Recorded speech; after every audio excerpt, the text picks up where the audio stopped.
Episode की starting वहीं से होती है जहाँ पे हमारा पिछला एपिसोड खत्म हुआ था। दोई गुवन से गुस्सा होकर जाने लगती है। तभी गुवन उससे कहता है कि अगर तुम रात के समय में इस तरीके से अकेले जाओगी तो शायद वो अटैकर तुम पे फिर से अटैक कर देगा।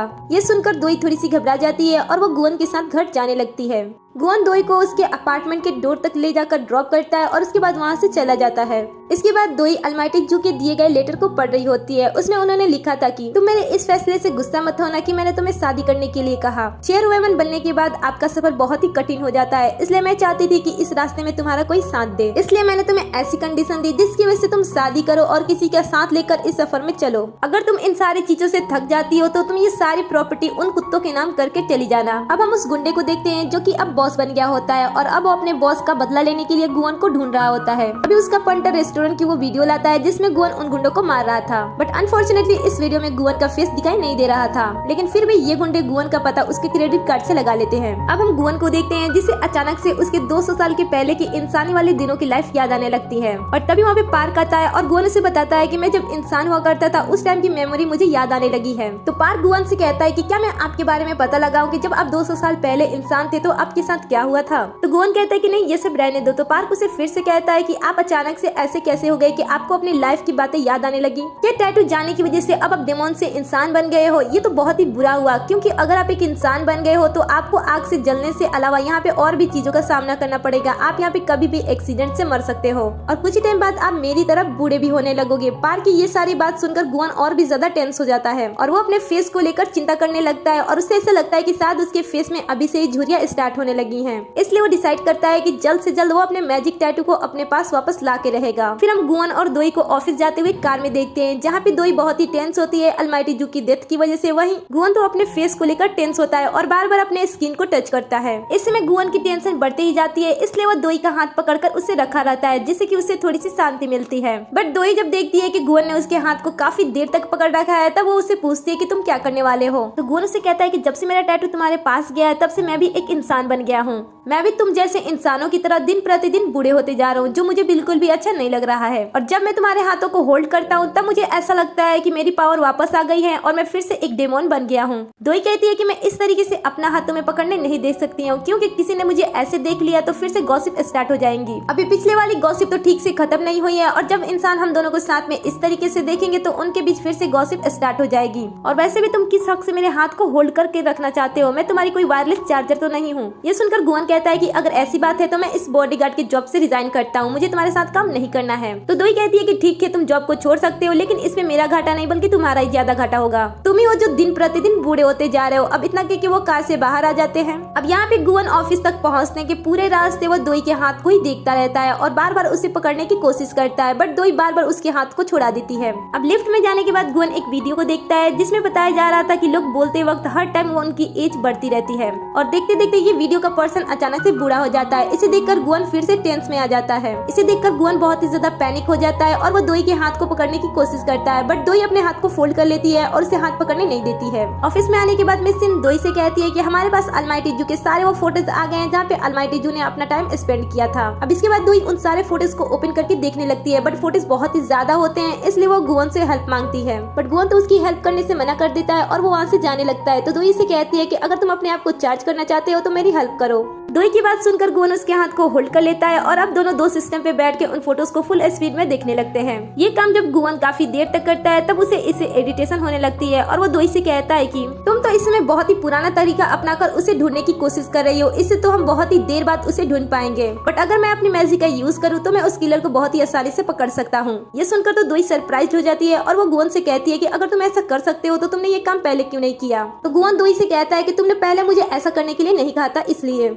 ये सुनकर दोई गुवन की तरफ अपने हाथ को बढ़ाती है और कहती है कि चलो मैजिक करो और उस किलर को जल्द से पकड़ो। ये सुनकर गुवन अपने हाथ को आगे बढ़ाता है, पर फिर से वो अपने हाथ को पीछे कर लेता है। तब दोई उससे पूछती है कि क्या हुआ। तो गुवन कहता है कि अगर मैंने तुम्हारा काम कर दिया और उस किलर को पकड़ने में तुम्हारी मदद कर दी, उसके बाद तुम मेरा साथ नहीं चाहोगी और मुझे तुम अपने से दूर कर दोगी, तो बताओ इसके बाद मैं क्या करूंगा। ये सुन दोई कहती है कि अगर तुमने मेरा काम कर दिया तो मैं तुम्हारा साथ तब तक दूंगी जब तक कि तुम्हारा टैटू तुम्हारे पास वापस न चला जाए। ये बोलकर वो अपना हाथ फिर से आगे बढ़ाती है और गुवन उसे टच करने जा ही रहा होता है। फिर से वो कहता है कि जब भी मेरा मन करेगा मैं तुम्हारा हाथ पकड़ लूंगा, चाहे तुम किसी के साथ रहो या फिर ना रहो, रहो, चाहे तुम अकेले रहो या फिर बहुत लोगों के साथ रहो। ये सुन दोई कहती है कि अब तो ये बहुत ही ज्यादा हो रहा है। इसके बाद गुवन कहता है कि ठीक है तो फिर मैं जादू नहीं करता हूँ। इस टाइम दोई मजबूर होती है और वो गुवन के सारे शर्त को मान लेती है और उसके बाद कहती है कि ठीक है मैं तुम्हारे सारे शर्त को मान लेती हूँ, अब तुम मैजिक करो। अब गुवन दोई का हाथ पकड़ता है और टेलीपोर्ट होने के लिए मैजिक करता है, बट उसकी मैजिक काम नहीं करती है। यहाँ पे वो फिर से 1 से 2 बार ट्राई करता है लेकिन उसकी मैजिक काम नहीं करती है। इसे देखकर दोई कहती है कि क्या हुआ, तुम्हारा सारा मैजिक खत्म हो गया है क्या? तो गुवन कहता है कि नहीं ऐसी कोई बात नहीं है, लेकिन गुवन अपने मन में सोच रहा होता है कि आखिर मेरे मैजिक काम क्यों नहीं कर रही है। इसलिए वो अपने जादू को दूसरी चीजों पे ट्राई करता है और दूर रखी एक पेन को अपने पास ला लेता है और दोई को कहता है कि देखो मेरी मैजिक काम कर रही है, मेरी मैजिक चली नहीं गई है। इसके बाद गुवन दोई से कहता है कि तुम किसी पर्सन का नाम लो जिसके पास तुम जाना चाहती हो और उसके बाद वो मैजिक करता है और इस बार इसकी मैजिक काम करती है और वो उस इंसान के पास पहुंच जाते हैं। यहाँ पे पहुंचने के बाद ये दोनों सुनते हैं कि दोई के जो कॉलिग्स होते हैं वो इन्हीं दोनों के बारे में बात कर रहे होते हैं। उनका ऐसा कहना होता है कि शायद ये दोनों सीक्रेट रिलेशनशिप में हैं, इसलिए ये ऐसा बिहेव करते हैं। इन कॉलिग्स की ये सारी बातें सुनकर ये दोनों नर्वस हो जाते हैं क्योंकि ये इस टाइम बहुत ही नजदीक होते हैं और इस नर्वस के चक्कर में वो काफी सारी चीजें गिरा देते हैं। जब आवाज बाहर जाता है तब कॉलिग्स इस रूम के अंदर आके देखते हैं, बट तब तक ये दोनों यहाँ से गायब हो जाते हैं। यहाँ से गायब होने के बाद ये दोनों फिर से बहुत ही क्लोज होते हैं और दोई गुवन को इतना क्लोज देखकर उसे धक्का दे देती है। फिर दोई कहती है कि इन कलीग्स को छोड़ो और उस किलर को ढूंढने की कोशिश करो। तो गुवन उसे कहता है कि मैं उसे ढूंढ नहीं पा रहा हूँ, लगता है उस इंसान में कुछ गड़बड़ है। मैंने तो उसका फेस उस दिन बहुत ही अच्छी तरीके से देखा था, फिर मैं उसे क्यों नहीं ढूंढ पा रहा हूँ। ये सुनकर दोई कहती है कि क्या तुम फेस देखकर ही उस किलर को ढूंढ सकते हो? अगर सच में ऐसी बात है और उसने प्लास्टिक सर्जरी कराई होगी तो तुम क्या करोगे? तो गुवन कहता है कि मुझे अपने आप को फिर से चार्ज करने की जरूरत होगी और ये कहकर उसकी तरफ अपने हाथ को बढ़ाता है, बट दोई उसके हाथ को हटा देती है और कहती है कि बार बार मेरे हाथ को पकड़ो मत, जाके उस किलर को ढूंढो क्योंकि वैसे भी काफी सारे लोग हमारे बारे में बातें कर रहे हैं। और इतना कह के वो वहाँ से चली जाती है। अब हम ऑफिस के अंदर गुवन को देखते हैं। यहाँ पे एक लड़की उस पे चांस मार रही होती है और वो गुवन को टीम डिनर पे ले जाने के लिए उससे पूछती है। अब हम उस गुंडे को देखते हैं जो कि अपने आदमी पे बहुत ही ज्यादा गुस्सा होता है क्योंकि इसके आदमी ने अभी तक गुवन का पता नहीं लगाया था। तभी वहाँ पे किलर आता है अपना भेष बदल कर वेटर के ड्रेस में और यहाँ पे आकर वो गुवन और दोई के फोटो को रखकर उसके पीछे सारी इन्फॉर्मेशन दे जाता है। इन्फॉर्मेशन मिलने के बाद ये गुंडे दोई और गुवन पे बहुत ही ज्यादा नजर रखने लगते हैं।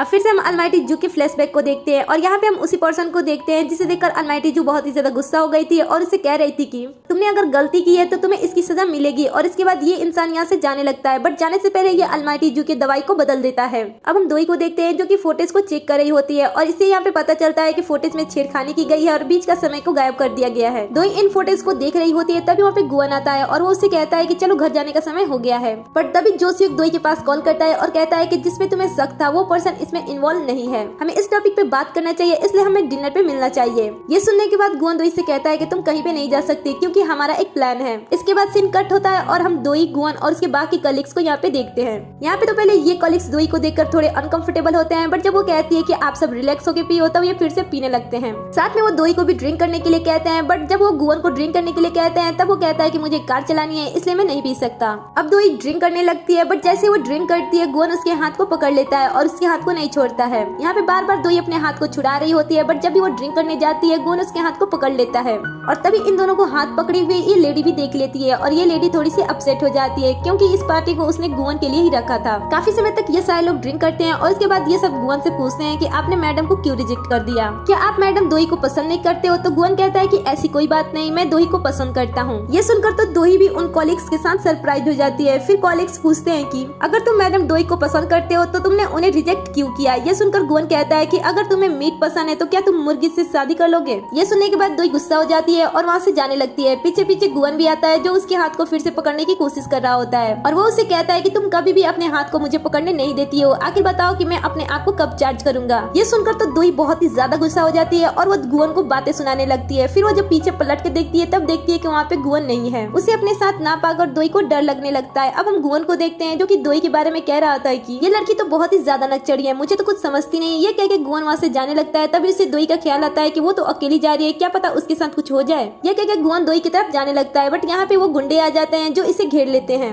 अब यहाँ पे गुवन चारों तरफ से गुंडों से घिरा होता है, बट यहाँ पे भी गुवन का एटीट्यूड खत्म नहीं होता है। दूसरी तरफ हम दोई को देखते हैं जो कि गुवन को ढूंढ रही होती है और तभी उसे कॉल करती है, बट इधर जब वो कॉल को रिसीव करता है तभी एक लड़का उसे मारता है और उसका फोन टूट जाता है। फोन टूट जाने के बाद गुवन उन गुंडों को चकमा देकर वहाँ से भाग जाता है, बट फिर आगे जाने पे गुंडे उसे फिर से पकड़ लेते हैं। यहाँ पे गुवन को एक पेपर दिखाई देती है और वो उस पेपर को उठाकर फोल्ड करने लगता है, जिसे देखकर वो गुंडे फिर से डर जाते हैं। बट उनमें से एक गुंडा आता है और गुवन के सर पे मार देता है। इससे गुवन के सर से बहुत ही ज्यादा खून निकलने लगता है। फिर इनमें से गुंडे का बॉस आता है और वो भी उसके सर पे मारने जा ही रहा होता है, तभी वहाँ पे दोई आ जाती जाती है। दोई के पास एक गैस गन होता है, जिसके सहारे वो गुवन तक पहुंच जाती है। जैसे ही दोई गुवन के पास पहुंचती है, गुवन उसका हाथ पकड़ लेता है और देखते ही देखते उसका पूरा चोट खत्म हो जाता है। यहाँ पे वो किलर भी होता है जो छुपकर दोई और गुवन की वीडियो को निकाल रहा होता है जब उसका चोट ठीक हो रहा था। अब गुवन दोई से पूछता है कि क्या तुम्हें टैंगो आता है, तो दोई पूछती है ये किस लिए। तभी वो मैजिक करता है और चारों तरफ लाइट जल उठती है और वो सारे गुंडे डांस करने लगते हैं। अब फिर से गुवन दोई से कहता है कि टैंगो करते टाइम आपको आपके पार्टनर पे भरोसा रखना चाहिए। ये सुनकर दोई गुवन से कहती है कि आखिर तुम ऐसा क्यों कह रहे हो। तभी वो गुंडे उसकी तरफ चाकू फेंकते हैं। ये देख गुवन जादू करता है और वो चाकू दूसरी तरफ चला जाता है। अब ये दोनों डांस करते हैं और डांस करते करते उन गुंडों को भी मारते हैं। कभी डांस करते हुए दोई उन गुंडों को मारती है तो कभी गुवन उन गुंडों को मारता है और ये सीन बहुत ही ज्यादा फनी एंड रोमांटिक हो जाती है। डांस कर करके ये दोनों उन सारे गुंडों को बहुत ही मारते हैं और साथ ही बहुत ही प्यारी सी डांस भी करते हैं। डांस एंड होने के टाइम ये दोनों बहुत ही क्लोज होते हैं और ये दोनों एक दूसरे की आंखों में देखते ही रह जाते हैं। हम देखते हैं कि गुवन सोच रहा था और वो थर्ड रूल के बारे में सोचता है और वो सोचता है कि तुम कभी भी किसी के प्यार में मत पड़ जाओ। यहीं पे गुवन को दोई के लिए फीलिंग्स होने लगती है, बट वो इन फीलिंग्स को पहचान नहीं पाता है और दोई के हाथ को छुड़ा देता है। ये देखकर दोई गुवन से कहती है कि तुम्हें क्या हुआ, तुम ठीक तो हो। और इतने देर में वो किलर फोटोज क्लिक करके यहाँ से चला जाता है। इसके बाद गुवन दोई से कहता है कि हमें अब यहाँ से चलना चाहिए। उसके बाद वो दोई को उसके अपार्टमेंट तक ले जाकर छोड़ देता है और फिर वो वहाँ से जाने लगता है। दोई यहाँ पे गुवन से बात करना चाहती थी, बट गुवन उसे इग्नोर करके वहाँ से चला जाता है। लिफ्ट में जाने के बाद गुवन अपनी धड़कनों को फील करता है और वो देखता है कि उसकी हार्ट बीट बहुत ही तेज चल रही है और इस समय वो दोई के बारे में ही सोच रहा होता है। अब नेक्स्ट सीन में हम गायोन को देखते हैं जो कि अपना डांस प्रैक्टिस कर रही होती है, बट उसके दिमाग में दोई से रिलेटेड ख्याल आ रहे होते हैं। इसी चक्कर में उसका ध्यान हट जाता है और तलवार से उसके हाथ में कट लग जाती है। ये देखकर पार्क उसके पास जाता है और उसे ट्रीट करता है, बट इस समय भी गायोन दोही के बारे में सोचती है और वो पार्क से पूछती है कि इन दोनों का रिश्ता क्या है, आखिर ये दोनों एक साथ इतना क्यों रहते हैं। ये सुनकर पार्क उसे क्लियरिफाई करते हुए कहता है कि जैसा तुम सोच रही हो ऐसा बिल्कुल भी नहीं है।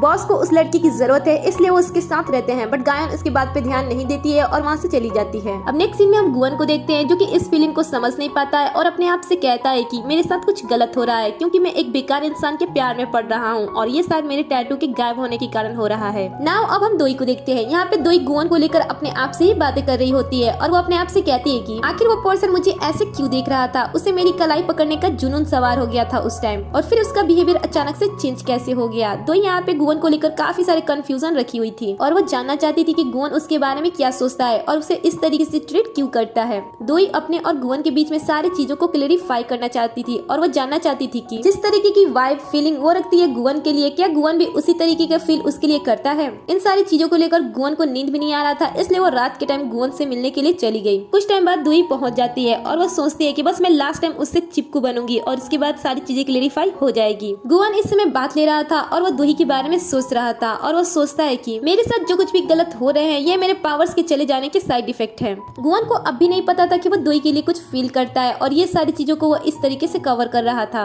इधर हम दोई को देखते हैं जो कि अंदर जा रही होती है और अपने आप से कह रही होती है कि अगर वो मुझसे पूछेगा कि तुम इस टाइम यहाँ पे क्या कर रही हो तो मैं क्या कहूंगी। फिर वो सोचती है कि मैं उससे ऐसा कहूंगी कि जो कुछ भी तुमने किया उसके लिए मैं बहुत ही ज्यादा क्यूरियस थी, इसलिए मैं यहाँ पे ऐसे आ गई। अगर उसके दिल में मेरे लिए फीलिंग्स हैं तो वो मुझे ऐसे देखकर खुश हो जाएगा, अगर ऐसा कुछ भी नहीं है तो वो मुझे देखकर गुस्सा हो जाएगा और परेशान हो जाएगा। इसमें मुझे सिर्फ 1 सेकंड लगेगा और इससे सारी चीजें क्लियरिफाई हो जाएंगी। दो ये सारी चीजें सोचते हुए आगे बढ़ती है, तभी उसे एक पेंटिंग दिखाई देती है। उस पेंटिंग को देखने के बाद वो रुक जाती है और उसे देखने लगती है। तभी उसे एहसास होता है कि पीछे से कोई आ रहा है, इसलिए वो हमला करने के लिए तैयार हो जाती है। और इधर हम देखते हैं कि ये गायोन होती है। यहाँ पे ये दोनों एक दूसरे पे हमला करने के लिए रेडी होती हैं। तभी दोई गायोन से पूछती है कि तुम कौन हो, तो गायोन उसे बिना आंसर दिए उससे पूछती है कि तुम कौन हो, क्या तुम एक चोर हो। ये सुनकर दोई कहती है कि तुम्हारी पर्सनालिटी को देखकर ऐसा लगता है कि तुम ही चोर हो। उसके बाद ये दोनों अपने अपने हथियार नीचे रखते हैं। तभी गायोन दोई से कहती है कि तुम दोई हो। ये सुनकर दोई कहती है कि तुम्हें कैसे पता कि मैं ही दोई हूँ और तुम कौन हो। ये सुनकर गायोन कहती है कि मुझे विश्वास नहीं हो रहा है कि तुम एक स्टार को पहचान नहीं पा रही हो। वैसे तुम रात के समय में यहाँ पे क्या कर रही हो, रात के समय यहाँ पे आउटसाइडर अलाउड नहीं है, क्या तुम्हें पता नहीं है। ये सुनकर दोई गायोन से कहती है कि मैं कोई आउटसाइडर नहीं हूँ, यहाँ के डायरेक्टर के साथ मेरा एक खास रिश्ता है। ये सुनते ही गायोन गुस्सा हो जाती है और दोई वहाँ से चली जाती है। अब हम दोई को गुवन के ऑफिस में देखते हैं। यहाँ पे आने के बाद दोई गुवन को आवाज लगाती है, बट कहीं से भी कोई आवाज नहीं आता है। उसके बाद वो गुवन के ऑफिस को देखने लगती है और यहाँ की चीजों को देखकर दोई कहती है कि गुवन को देखकर तो ऐसा नहीं लगता है कि वो एक ऐसा पर्सन होगा जिसके पास ऐसी चीजें होंगी, वैसे शायद उसने ये सारी चीजें सजावट के लिए रखी होंगी। और इतना कह के वो आगे बढ़ती है। आगे बढ़ने के बाद दोई उन वॉचर्स को देखती है और उन्हें देखकर वो कहती है कि घड़ी कलेक्ट करना इसकी हॉबी है क्या? बट ये सारे वॉचेस सेम क्यों दिख रहे हैं? यहाँ पे कुछ भी ऑर्डिनरी नहीं है। इसके बाद वो बाहर निकलती है और उसे डेमोन वाली बुक दिखाई देती है। उसे देखने के बाद वो उसे उतारने की कोशिश करती है, बट बुक ऊंची जगह पे रखी होती है जिससे वो उससे उतर नहीं पाती है। तभी वहाँ पे गुआन आता है और बुक को पीछे कर देता है और फिर वो दोही से कहता है कि किसी ने तुमसे कहा है क्या कि तुम मेरे सामान को छू सकती हो? ये सुनकर दोही कहती है कि क्या वो तुम्हारी डायरी है या फिर कुछ और जिसे देखकर तुम इतना ज्यादा सीरियस हो रहे हो? फिर दोही गुआन के लॉकेट को देखती है और उसे देखकर कहती है कि ये क्रॉस। गुआन दोही को इस तरीके से अपने आप को देखते हुए कहता है कि ये मेरा प्राइवेट एरिया है, तुम इसे नहीं देख सकती हो। ये सुनकर दोही शर्मा जाती है और फिर वो दूसरी तरफ देखने लगती है। तभी गुआन देखता है कि दरवाजे पे गायन कान लगाकर सुन रही है, इसलिए वो दरवाजे को जाकर खोल देता है। गायन उसे इस तरीके से देखकर उससे पूछती है कि तुम ऐसे क्यों हो? तो गुआन उसे कहता है कि क्या तुम्हें रिहर्सल नहीं करना है? यहाँ पे गायन दोही को जलाने के लिए आती है और यहाँ पे वो ऐसे बिहेव करती है जैसे कि वो गुआन से बहुत ही ज्यादा प्यार करती है और गुआन भी उससे बहुत ही प्यार करता है। इसलिए वो गुआन को बेबी कहते हुए उससे कहती है कि मैंने तुम्हें मना किया था कि तुम किसी और लड़की के सामने इस तरीके से मत जाना। तुम तो लड़कियों से दूर रहते हो मुझे पता है, बट लड़कियां तुमसे आकर चिपक जाती है जैसे फूल पे भौरे आकर चिपकते हैं। तुम इस तरीके से बहुत ही ज्यादा क्यूट लगते हो, इसलिए जब भी कोई पर्सन आए तो उसके सामने तुम प्लीज इस तरीके से मत जाना। और इतना कह के गायन वहाँ से जाने लगती है, पर फिर वो बीच में रुक जाती है और दोही की तरफ देखते हुए कहती है कि ये एक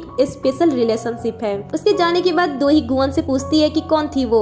ये सुनकर गुआन दोही से कहता है कि तुम्हें इससे कोई मतलब नहीं होनी चाहिए। उसके बाद दोही गुआन से कहती है कि हमने ऑलमोस्ट एक दूसरे को मार ही डाला था। फिर गुआन दोही से कहता है कि क्या अब तुम मेरे पर्सनल लाइफ में भी इंटरफेयर करना चाहती हो, इसलिए तुम इस टाइम यहाँ पे आ गई? ये सुनकर दोही कहती है कि नहीं ऐसी कोई बात नहीं है, बस तुम वहाँ से बहुत ही जल्दी से आ गए थे इसलिए मैं तुम्हारे लिए चिंतित थी। ये सुनकर गुआन दोही से कहता है कि मैं बस तुम्हारे साथ नहीं रहना चाहता था इसलिए मैं वहाँ से बाहर आ गया, बट तुम्हें देखो तुम मुझे फिर परेशान करने के लिए यहाँ आ गई हो। दोही गुआन से पूछती है कि क्या मैंने इस समय तुम्हें परेशान कर दिया? तो गुआन कहता है कि ऐसी बात नहीं है, बट तुम्हारा जो एटीट्यूड है वो मुझे परेशानी में डाल रहा है। दोही को गुआन के मुंह से ये सारी बातें अपने लिए सुनकर उसे बिल्कुल भी अच्छा फील नहीं हो रहा था, इसलिए वो गुआन को सॉरी कहकर वहाँ से जाने लगती है। वहाँ से बाहर निकलने के बाद दोही अपने आप से कहती है कि दोही तुम बिल्कुल भी गलत नहीं हो। उसके बाद हम गुआन को देखते हैं। गुआन पार्क के पास कॉल करता है और उसे कहता है कि दोही अभी अपने घर के लिए गई है, तुम उस पर ध्यान देना कि वो सेफली घर पहुँच जाए। अब नेक्स्ट सीन में हम उस किलर को देखते हैं जो कि लॉकर के पास खड़ा होकर किसी को मैसेज कर रहा होता है कि आकर 17 नंबर के लॉकर को चेक करो। अब हम अलमाइटी जू के सेकंड बेटी को देखते हैं। यहाँ पे वो एक डॉक्टर के पास आया होता है। डॉक्टर उसे देखकर कहते हैं कि ऐसा लगता है कि दवा का तुम पे असर अच्छा हो रहा है, लेकिन चलो फिर भी तुम्हें एक बार हम चेक करते हैं। फिर अलमाइटी जू का सेकंड बेटा कहता है कि कोई तो बड़ी बात नहीं है, बट मैंने एक पर्सन को जान से मार दिया। ये सुनकर तो डॉक्टर चौंक ही जाते हैं। फिर वो कहता है कि मैं तो बस मजाक कर रहा था, मैं बस चेक कर रहा था कि आप मेरी बातों को सुन रहे हैं या फिर नहीं, और इतना कह के वो जाने लगता है। डॉक्टर इसकी ये हरकत देखकर कहते हैं कि ये तो पागल ही है। उसके बाद हम अलमाइटी जू के बड़े बेटे को देखते हैं। यहाँ पे वो कंपनी के बड़े बड़े लोगों के साथ बैठकर बातें कर रहा होता है और वो कह रहा होता है कि मैंने आपको मदद की और मैंने आपको उतने सारे पैसे दिए, इसलिए अब आपको मेरी मदद करनी होगी। अब हम अलमाइटी जू के सेकंड बेटे को देखते हैं। यहाँ पे वो डॉक्टर से गुस्सा होकर वो उसे मार डालता है। अब सीन घर पे शिफ्ट होता है और यहाँ पे हम देखते हैं कि अलमाइटी जू का बड़ा बेटा और छोटा बेटा दोनों एक ही टाइम पे घर आते हैं। यहाँ पे अलमाइटी जू का बड़ा बेटा अपने छोटे भाई से बात कर रहा होता है, तभी वो नोटिस करता है कि उसके कपड़े पे ब्लड लगा हुआ है। अब हम अलमाइटी जू की बेटी को देखते हैं जो कि म्यूजिक सुन रही होती है और वो कुछ सोच रही होती है। यहाँ पे हम देखते हैं कि यहाँ पे अलमाइटी जू की तबीयत अचानक से खराब हो गई है और वो अपनी दवा खाने की कोशिश कर रही है, और दूसरी तरफ उनकी बेटी म्यूजिक सुनते सुनते इन सारी चीजों को सोच रही है और वो डर रही है। तभी वहाँ अलमाइटी जू का बड़ा बेटा आ जाता है। नोसुक अपने वाइफ के पास जाकर उसके कानों से हेडफोन निकालकर उससे कहता है कि आखिर तुम कहाँ पे खोई हुई हो, मैं तुम्हें कब से आवाज लगा रहा था। नोसुक की वाइफ नोसुक की किसी भी बातों को नहीं सुनती है, वो अपने ख्यालों में ही खोई हुई होती है, इसलिए नोसुक वहाँ से चला जाता है। फिर हम दोई को देखते हैं जो कि अपने उस ड्रेस को देख रही होती है जिस ड्रेस को पहनकर वो फर्स्ट टाइम गई थी ब्लाइंड डेट पे, जहाँ पे उसे फर्स्ट टाइम गुआन मिला था और गुआन की वजह से इस ड्रेस पे किक लग गई थी।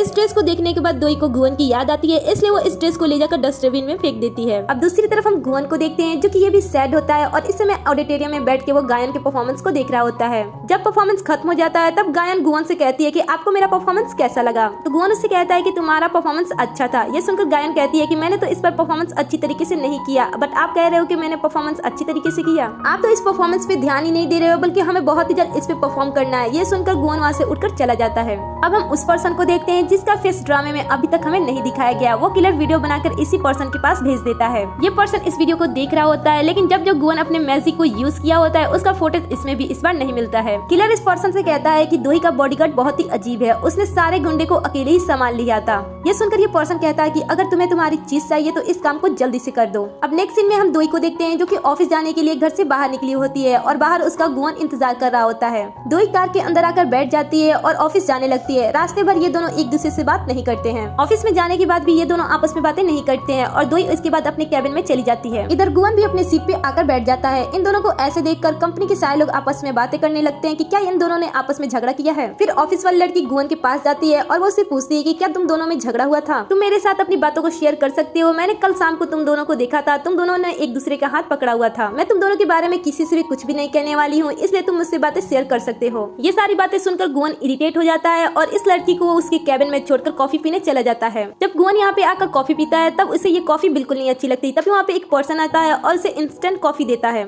और कहता है कि ये अच्छी कॉफी है, तुम इसे ट्राई कर सकते हो। तब गुवन उससे कहता है कि इंसान इतनी बकवास चीजें कैसे पी लेती हैं। तभी यहाँ पे एक और एम्प्लॉय आता है और गुवन इन दोनों से बातें करने लगता है।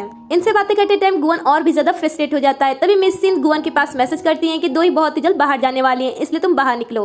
मिस सिन की बातें सुनकर गुवन इरिटेट हो जाता है और कान से ईयरफोन निकाल देता है। तभी सामने से मिस सिन आ जाती है। मिस सिन को यहाँ पे ऐसे देखकर दोनों एम्प्लॉय यहाँ से भाग जाते हैं और इसके बाद गुवन भी इनसे डरता है तो वो उनसे बोलता है कि क्या है। तो मिस सिन गुवन से कहती है कि दोई को बाहर जाना है, इसलिए बाहर आओ जल्दी से। तो गुवन बाहर जाने लगता है। बाहर जाने से पहले वो इंस्टेंट कॉफी पीता है और इसे ये कॉफी अच्छी लगती है। अब हम ऑफिस में एक पर्सन को देखते हैं जो कि कॉफी डिलीवर करने आया होता है, बट उसने यहाँ पे हेलमेट पहन रखा होता है और वो ऑफिस में इधर उधर देख रहा होता है। तभी हम दोई को देखते हैं जो कि मिस सिन और गुवन को आवाज लगाते हुए अपने कैबिन से बाहर आती है। इसके पीछे वो पर्सन भी जाता है और वो उसे टच करने जा ही रहा होता है। तभी मिस सिन पीछे से आकर उस पर्सन के सर पे मारते हुए बोलती है कि मुझे किलर मिल गया है। पीछे मुड़ के वो देखते हैं तो वो पर्सन पार्क होता है। गुवन पार्क को यहाँ पे ऐसे देखकर उसे अपने साथ एक रूम में ले जाता है। वहाँ पे पार्क उसे कहता है कि मुझे आपकी चिंता हो रही थी, इसलिए मैं यहाँ पे ऐसे आ गया। गुवन पार्क को यहाँ पे ऐसे देख के उससे कहता है कि अच्छा हुआ कि तुम यहाँ पे आ गए। तुम्हें क्या लग रहा है कि यहाँ पे किसी को तुम पे शक नहीं होगा? एक तो तुम्हारा हुलिया ऐसा है कि कोई भी तुम पे शक कर लेगा, एक तो मैं बहुत ही मुश्किल से उसे दूर रहने की कोशिश कर रहा था और तुम बीच में आकर सारी चीजों को बिगाड़ दिए। पार्क उसे पूछता है कि आप किसके बारे में बात कर रहे हो? तब गुवन कहता है कि जब से तुमने मुझे वो वाली मूवी दिखाई है द बॉडीगार्ड, तब से मेरे साथ बहुत ही अजीब हो रहा है। पार्क उसे पूछता है कि एक्चुअली में आपके साथ क्या हो रहा है। तब गुवन उसे बताता है कि जब भी मैं दोई को देखता हूँ तब मेरा हार्ट। गुवन पार्क से इतना कहा ही होता है। तभी वहाँ पे मिस सिन और दोई आ जाती है। यहाँ पे आने के बाद मिस सिन और दोई पार्क से सॉरी कहती है और वो उसे कहती है कि हमें नहीं पता था कि आप सुनो फाउंडेशन से हो। हमने आपको जिस तरीके से यहाँ पे ट्रीट किया उससे आपको मेंटली और फिजिकली दर्द हुआ होगा, इसलिए हम कंपनसेशन देना चाहते हैं। इतना क्या कि मिस सिन कंपनसेशन के तौर पे पैसे निकालती है। पहले तो पार्क इसे मना करता है, बट जब वो पैसों को देखता है तब वो आगे बढ़ता है। बट गुवन बीच में आकर पार्क को पीछे कर देता है और कहता है कि आप लोगों ने सॉरी बोल दिया, बस इतना ही इसके लिए काफी है। यहाँ पे आपस में बातें कर रहे होते हैं। तभी हम देखते हैं कि किलर दूर से इन सब पे नजर रख रहा होता है। तभी एक एम्प्लॉय उसके पास आता है और उस किलर से पूछता है कि क्या आप ठीक हो?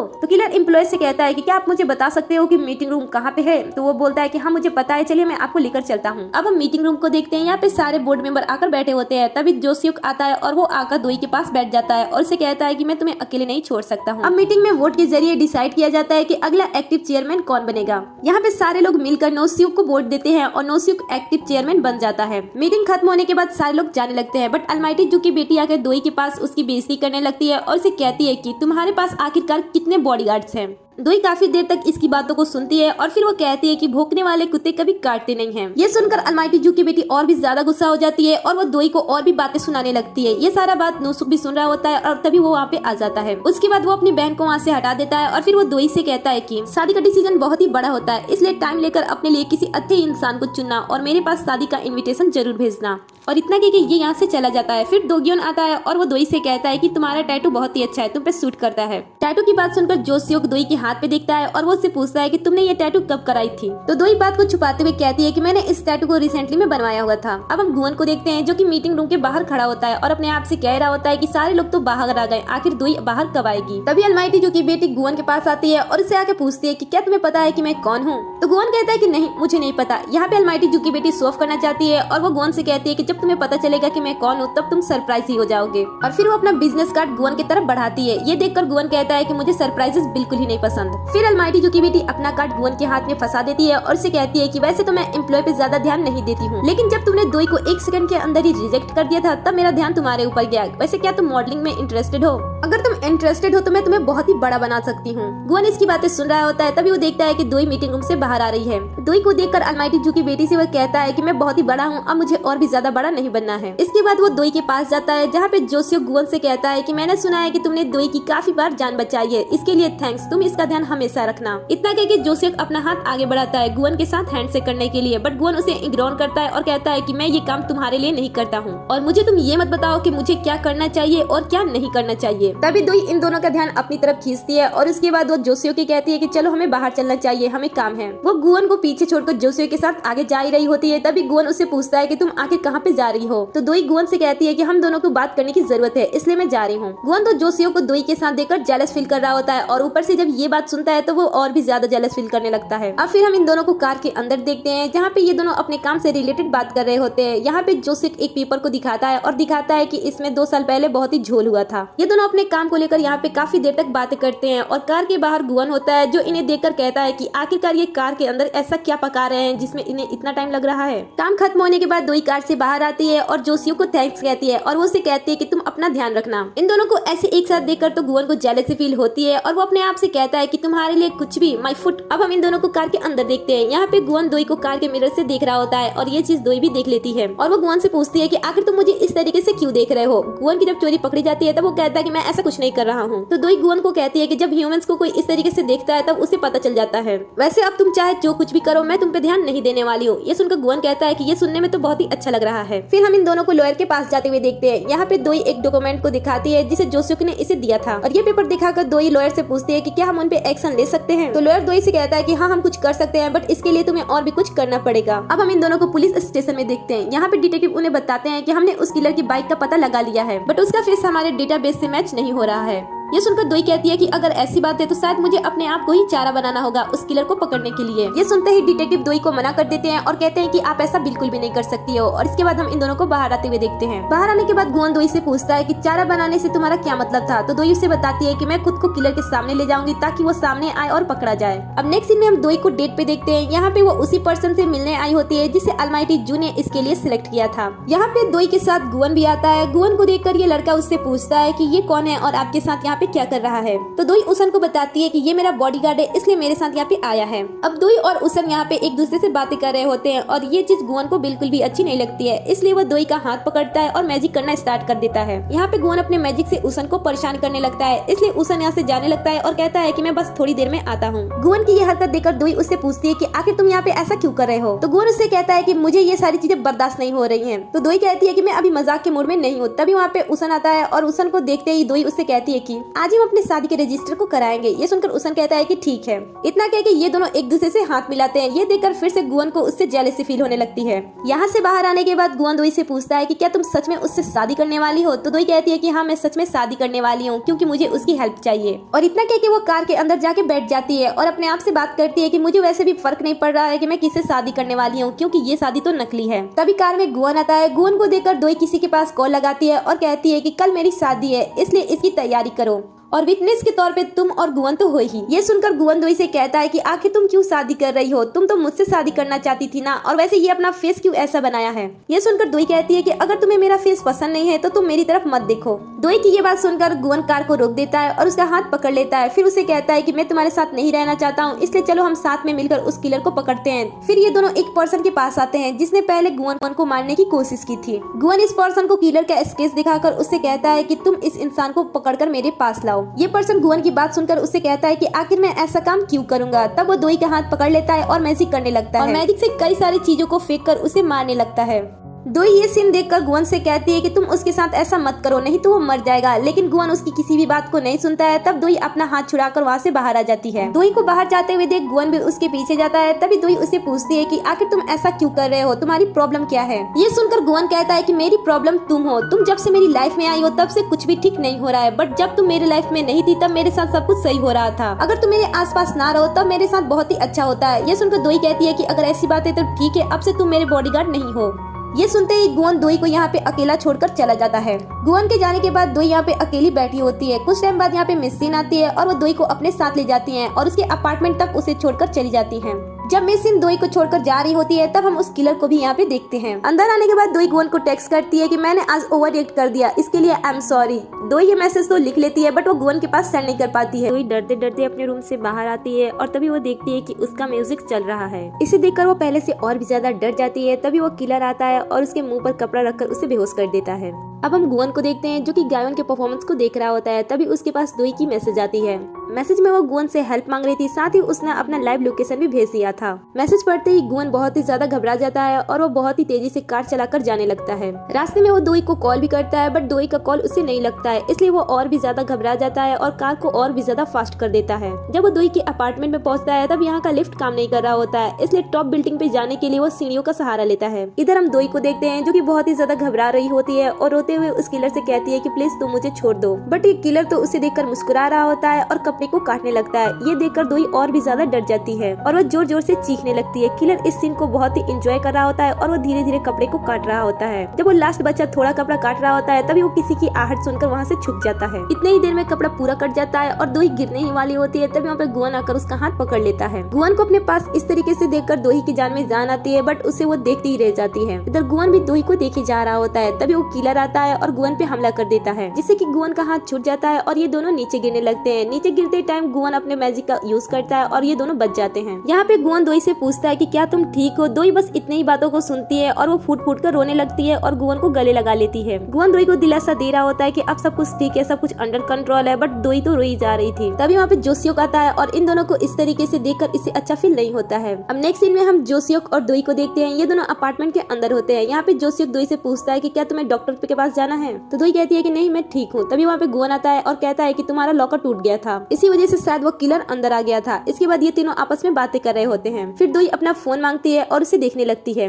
वो देखती है कि उसके घर में एक पर्सन आया होता है, बट उसे देखकर वो कहती है कि जो पर्सन मुझे मारने आया था ये वो पर्सन नहीं है। जब वो मुझे मार रहा था तब ऐसा लग रहा था कि वो इस सिचुएशन को फील कर रहा है और उसे बहुत ही अच्छा लग रहा था, और जो म्यूजिक उसने लगाई थी वो तो और भी ज्यादा डरावनी थी। फिर दोई उस किलर के गर्दन पे देखती है और उसे कुछ याद आता है। वो उस टाइम की बातों को याद करती है जब फर्स्ट टाइम इस किलर ने इसे मारने की कोशिश की थी। जैसे ही गुवन इस बात को सुनता है वो कहता है कि ऐसा लग रहा है कि ये पर्सन अपना फेस बदल रहा है। इसके बाद गुवन कहता है कि आखिर हम इस इंसान को कैसे पकड़ेंगे, ये तो अपना फेस बहुत ही जल्द बदल दे रहा है। ये सुनकर जोसियो कहता है कि अगर वो किलर अपना फेस बदल रहा है तो क्या ये डेंजरस हो सकता है। कुछ टाइम तक ये लोग यहाँ पे बातें करते हैं। उसके बाद जोसियो गुवन को एक कमरे में ले जाता है। कमरे में ले जाने के बाद जोसियो गुवन से पूछता है कि तुम दोनों तो टॉप फ्लोर से नीचे गिर रहे थे, फिर तुम दोनों अचानक से सीढ़ियों के पास कैसे पहुंच गए। ये सुनकर गुवन कहता है कि क्या तुम इसमें इंटरेस्टेड हो रहे हो कि तुम्हें जानना है कि हम कैसे बच गए। अगर तुम्हें जानना ही है तो जाके तुम दोई से पूछ सकते हो। ये सुनने के बाद जोसियो कहता है कि मुझे वो नहीं बताएगी, इसलिए मैं तुमसे पूछ रहा हूँ। वो हमेशा से ही अपने सारे प्रॉब्लम को फेस करते आ रही है और मैं अकेला ऐसा पर्सन हूँ जो उसकी साइड में हूँ। ये सुनकर गुवन कहता है कि तुम्हें उसकी चिंता करने की जरूरत नहीं है क्योंकि मैं उसी की साइड में हूँ। इस वक्त इन दोनों के बीच में दोई को लेकर बहस हो रही थी क्योंकि ऐसा लग रहा था कि ये दोनों ही दोई से प्यार करते हैं। अब हम दोई को देखते हैं जो कि बालकनी में आके अपने एक्सीडेंट को याद कर रही थी। तभी वहाँ पे जोसियोक आता है और दोई से पूछता है कि तुम यहाँ पे क्या कर रही हो। तो दोई से बताती है कि पहले मैं मौत को बहुत ही हल्के में ले रही थी, इसलिए नहीं कि मैं ब्रेव हूँ बल्कि इसलिए क्योंकि मुझे नहीं पता था कि मरने की फीलिंग कैसी होती है। लेकिन उस वक्त जब मैं कपड़े से टंगी हुई थी तब मुझे ऐसा लग रहा था कि मेरी सारी दुनिया गायब हो रही थी और इस दुनिया पे आप विश्वास नहीं कर सकते हो। और उस वक्त मुझे ऐसा लग रहा था कि मैं बिल्कुल अकेली हूँ। और रही उस किलर की बात, तो वो किलर मुझे मारने के लिए हमेशा मेरे आसपास मंडरा रहा है। कल शायद वो किसी और का रूप ले, मेरे एम्प्लॉय का रूप ले या फिर किसी वर्कर का रूप लेकर मेरे पास आकर मुझे मार सकता है। कल मैं जब यहाँ से बाहर निकलूंगी तब वो मेरे सामने किसी के भी चेहरे के साथ आ सकता है।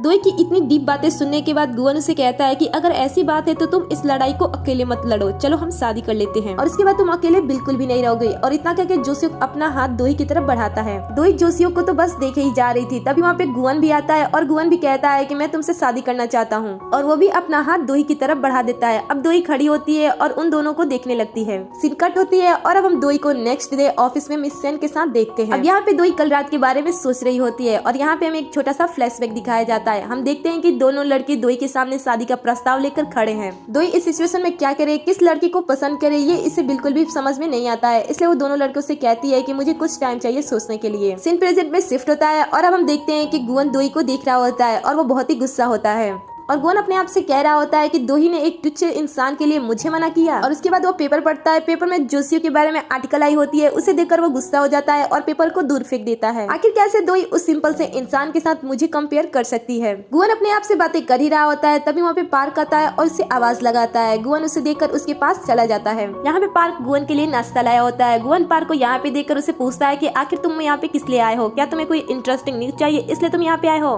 तो पार्क कहता है कि नहीं, ऐसी कोई बात नहीं है, आप पूरे दिन काम करते रहते हो इसलिए मैं आपके लिए नाश्ता लेकर आया हूँ। जब गुवन खाने को दिखता है तब वो पार्क से पूछता है कि इसे तुमने नहीं बनाया, बताओ आखिर इसे किसने बनाया, इसे गायों ने बनाया है क्या। तो पार्क कहता है कि हाँ, इसे गायों ने ही बनाया क्योंकि आप बहुत ही ज्यादा थक जाते हो इसलिए उसने आपके लिए ऐसा सब किया। वैसे कल के बारे में आप क्या मुझे कुछ बताना चाहते हो? तो गुवन उसे कहता है कि कल मैं दोही के पास आया था उसे बचाने के लिए और उसे प्रपोज भी कर दिया। ये सुनकर पार्क कहता है कि अच्छा ये बात है, वैसे भी मैं यहाँ मिराए ग्रुप की वजह से आया था क्योंकि उसका शेयर नीचे जा रहा है। पार्क के ऐसे रिएक्शन के बाद गुवन उसे फिर से कहता है कि तुमने सुना नहीं मैंने क्या कहा? मैंने कहा कि मैंने दोही को प्रपोज कर दिया, मैंने एक इंसान को प्रपोज कर दिया। ये सुनकर पार्क शॉक्ड हो जाता है और वो जोर जोर से चीखकर कहने लगता है कि क्या आपने उसे सच में प्रपोज कर दिया? आप तो उसे चुड़ैल, क्रेजी लड़की और भी न जाने क्या क्या कहते हो, बट आपने उसे प्रपोज कैसे कर दिया? इन दोनों की बातें आसपास के लोग भी सुन रहे होते हैं, इसलिए गुवन कहता है कि जरा तुम धीरे बोलो, और मैंने उसे इसलिए प्रपोज किया है ताकि मैं उसका हाथ हमेशा पकड़ सकूं, क्योंकि वो मेरी वाइफ होगी तो वो मना नहीं कर पाएगी। ये सुनकर पार्क कहता है कि अगर तुमने सच में ऐसा किया तो मिस जिन का क्या होगा? उनका तो दिल ही टूट जाएगा। उनके साथ कई और भी ऐसी लड़कियां होंगी जिनका दिल टूट जाएगा इस शादी की वजह से।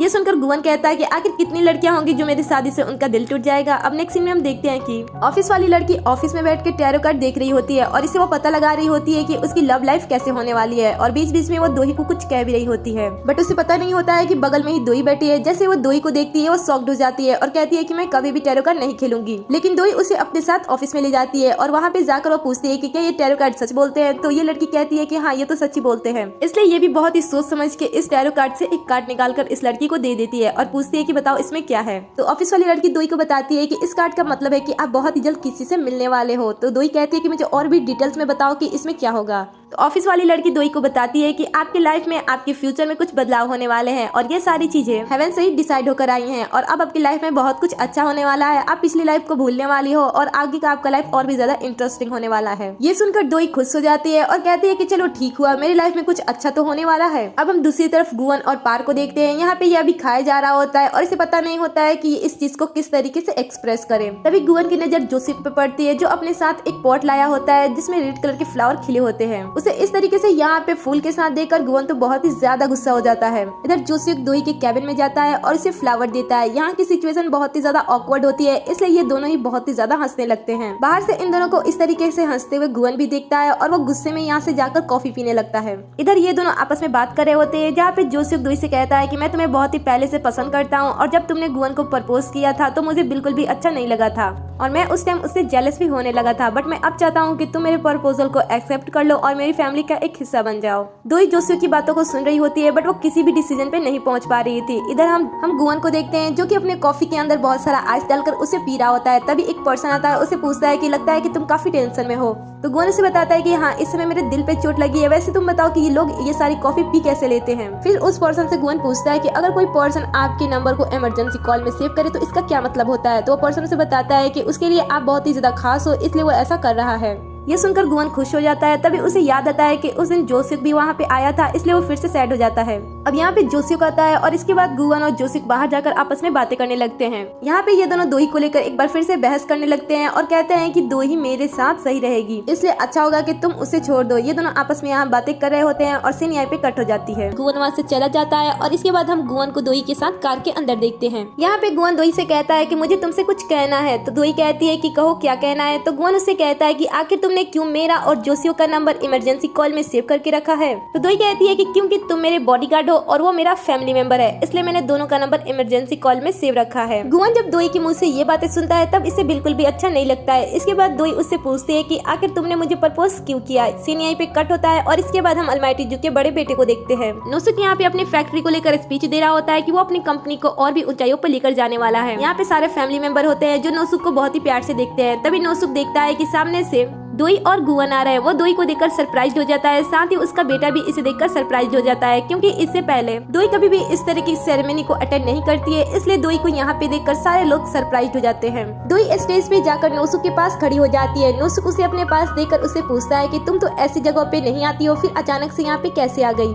वैसे मैं कंपनी की ये सारी चीजों को बहुत ही अच्छी तरीके से हैंडल कर रहा हूँ, तो तुम्हें यहाँ आने की कोई जरूरत नहीं थी। ये सुनने के बाद दोही नोसुक से कहती है कि अब आपको ज्यादा दिन तक नकली चेयरमैन बने रहने की कोई जरूरत नहीं है क्योंकि मैं बहुत ही जल्द शादी करने वाली हूँ। दोही की शादी के बाद जैसे ही ये सारे लोग सुनते हैं ये पूरी तरह से सरप्राइज हो जाते हैं। उसके बाद दोही कहती है कि मैंने शादी की कार्ड नहीं बनवाया है जल्दी में, इसलिए मैं आपके पास ही आकर इस खबर को दे रही हूँ। आफ्टर ऑल आप लोग ही तो मेरी फैमिली हो, इसलिए शादी में जरूर आना। इतना कह के दोही यहाँ से जाने लगती है। जब वो स्टेज से नीचे उतर रही होती है तब वो देखती है कि गुवन आसपास कहीं नहीं है। तभी उसकी नजर उस किलर पे पहुंचती है और गर्दन के निशान की वजह से दोई उसे एक बार में ही पहचान लेती है। उस किलर को देखने के बाद दोई धीरे धीरे डरते डरते आगे बढ़ती है। तभी कंपनी के लोग सेलिब्रेट करने लगते हैं, जिसकी आवाज सुनकर दोई डर जाती है और गिरने वाली होती है। तभी गुवन आकर उससे बचा लेता है और उसके हाथ के बैंडेज को ठीक करते हुए उससे पूछता है कि तुम्हारा ध्यान कहाँ है, तुम इस तरीके से क्यों बिहेव करती हो, इस तरीके से तुम गिर जाती। अब ये दोनों फिर से एक दूसरे की आंखों में देखने लगते हैं। सीन कट होता है। उसके बाद हम दोई को उसके शादी के ड्रेस में देखते हैं। यहाँ पे हम दोई को उसके शादी के ड्रेस में देखते हैं और दोई यहाँ पे अपने ही कंपनी के ड्रिंक के लिए वीडियो शूट कर रही होती है और वो कह रही होती है कि इस ड्रिंक से मुझे बहुत ही ज्यादा फायदा होता है, इसलिए मैं इस ड्रिंक को कभी भी स्किप नहीं करती हूँ। अगर आपको हमेशा ऐसे ही वीडियो देखनी है तो प्लीज चैनल को सब्सक्राइब करें, वीडियो को लाइक करें और कमेंट करें। इसके बाद दोई कहती है कि क्या मुझे ये सब करना जरूरी है, तो कंपनी से आया हुआ लड़का उससे कहता है कि आजकल यूट्यूबर ऐसे ही वीडियो को शूट करते हैं।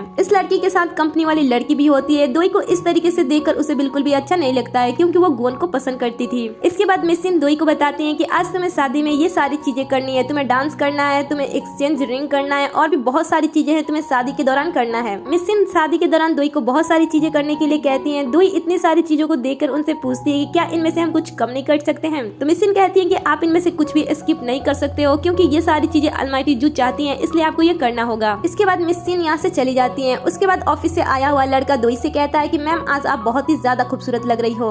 वैसे तो आप हर एक दिन बहुत ही ज्यादा खूबसूरत लगती हो, बट आज इस शादी के ड्रेस में तो आप बहुत ही ज्यादा खूबसूरत लग रही हो। ये लड़का दोई की तारीफ करता है, बट जो ऑफिस वाली लड़की होती है उसे ये अच्छा नहीं लगता है, इसलिए इस लड़कियों को लेकर यहाँ से चली जाती है। इन सब के चले जाने के बाद दोई अपने आप को आईने में बहुत ही प्यार से देखती है और इस समय दोई बहुत ही ज्यादा खूबसूरत लग रही होती है। उसके बाद दोई अलमाइटी जू को याद करने लगती है और कहती है कि आप कहाँ चले गए हो, मुझे आपकी बहुत ही याद आ रही है, मैं आपका फाइनली सपना पूरा करने जा रही हूँ, बट आप यहाँ पे नहीं हो। दोई अपने आप से ही अलमाइटी जू के बारे में बात कर रही होती है। तभी हम देखते हैं कि दोई के सामने अलमाइटी जू आ चुकी है। अलमाइटी जू को सामने देखकर दोई उनसे बहुत सारी बातें करती है और कहती है कि देखिए आपका फाइनली सपना पूरा होने जा रहा है। तो अलमाइटी जू कहती है कि आखिर तुमने अपनी शादी के लिए कौन सा भद्दा ड्रेस फाइनल किया हुआ है। ये ड्रेस बिल्कुल भी अच्छा नहीं है, अगर अपने सिक्योरिटी से ड्रेस चूज कराओगी तो ऐसे ही ड्रेस तुम्हें मिलेगा। मैं चाहती थी कि तुम अपनी शादी पे बहुत ही सुंदर ड्रेस पहनो, बट तुमने तो ये बेकार सा ड्रेस पहन रखा है। यहाँ पे ये दोनों एक दूसरे से बातें करते टाइम इमोशनल हो जाते हैं। उसके बाद दोई अलमाइटी जू से पूछती है कि आखिर आप कहाँ चली गई हो। तो अलमाइटी जू उससे कहती है कि मैं कहीं नहीं हूँ, मैं तुम्हारी यादों में हूँ, जब तुम मुझे याद करोगी तब मैं तुम्हारे पास आ जाऊंगी। अलमाइटी जू को ऐसे देखकर दोई रोने लगती है। तभी हम देखते हैं कि कमरे में मिसिन आ रही है। मिसिन दोई को इस तरीके से देखती है तो उन्हें पता चल जाता है कि इस समय दोई अलमाइटी जू को मिस कर रही है।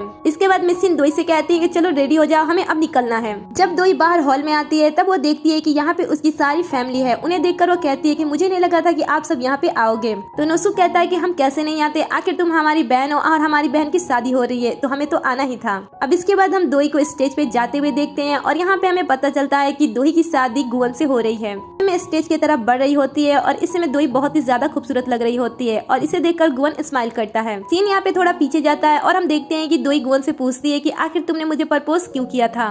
तो गुवन कहता है कि मैं नहीं चाहता हूँ कि तुम मर जाओ और यहीं पे दोई डिसाइड कर लेती है कि वो इससे ही शादी करेगी। सीन प्रेजेंट में शिफ्ट होता है और यहाँ पे हम इन दोनों को प्रॉमिस लेते हुए देखते हैं। दोई कहती है कि मैं अपने हस्बैंड का हमेशा साथ दूंगी, वहीं गुवन कहता है कि मैं अपने वाइफ से हमेशा प्यार करूंगा। ये दोनों यहाँ पे शादी की और भी कस्में लेते हैं और फिर से हमें एक और फ्लैशबैक दिखाया जाता है।